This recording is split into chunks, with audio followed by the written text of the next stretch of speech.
नमस्कार पटनायक्स किचन को आपण मानंकु बहुत बहुत स्वागत।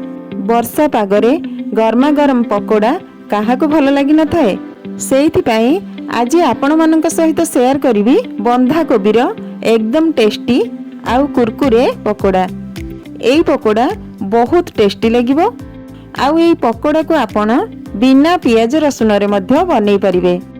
बहुत ही टेस्टी लगे आउ बनैबाकू मात्र 10 मिनिट लागिवो। तो चलतु स्टार्ट करिबा आजिर रेसिपी। एई पकोड़ा बनैबा पई प्रथमे गोटे मिक्सिंग जार नेई सेथिरे दबा गोटे चमच धनिया, आधा चमच गोलमरीच आउ आधा छोट चमच जुआनी नबा। आउ एसबु को टिके खदड़ा करी ग्राइंड करनबा। देखंतु एठी हमर मसलाटा ग्राइंड हो जाइछि।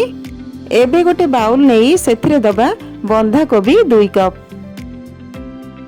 तापर सेथिरे दबा 2टी मीडियम साइज पियाज रो कटा आउ ग्राइंड करी रखिथिबा मसला को दे दबा। ता सहित देबा गोटे चमच छेचा अदा, आधा छोट चमच हल्दी गुंड, गोटे छोट चमच लंका गुंड आउ बेसन देबा। बेसन फास्ट आमे 3 चमच देबा। आउ जदि बेसन दरकार हुए ताहले परे ऐड करबा।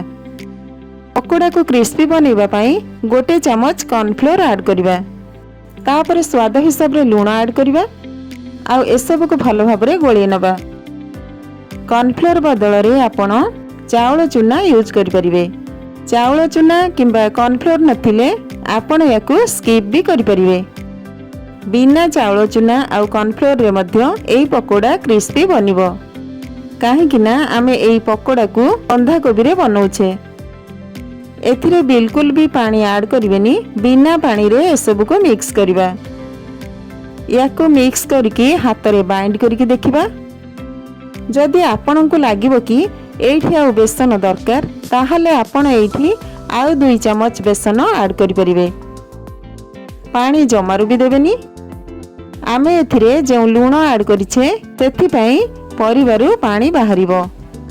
जेमिति आमे याको मिक्स करिबा एई मिक्सचर आराम से बनि जिवो। देखंतु पकोड़ा पई मिक्सचर हमर रेडी हो जाइछि। एबे याकू फ्राई करिबा।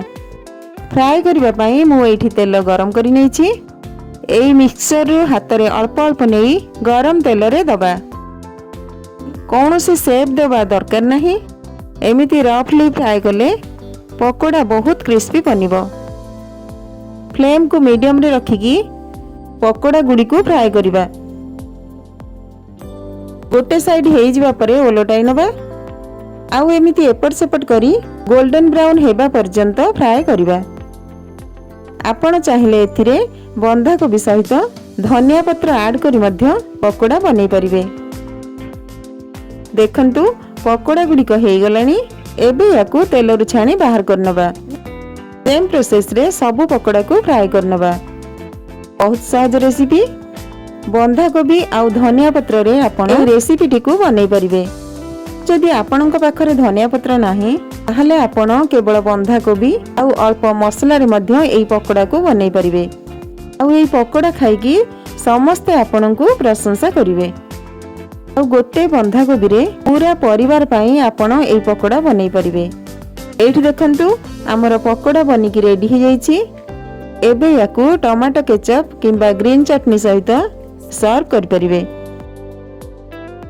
देखंतु ऊपर बहुत क्रिस्पी लगुछि और भीतर मध्य बढ़िया से हेछि। रेसिपी को आपण निहाती ट्राई करंतु। आपण को एई पकोड़ा बहुत पसंद आसीबो। रेसिपी भल लागिथिले वीडियो को लाइक कर देबे आ चैनल को सब्सक्राइब कर नेबे। आज पई रहूछि पुणी आसीबे आ गोटे नुवा रेसिपी सहित। धन्यवाद।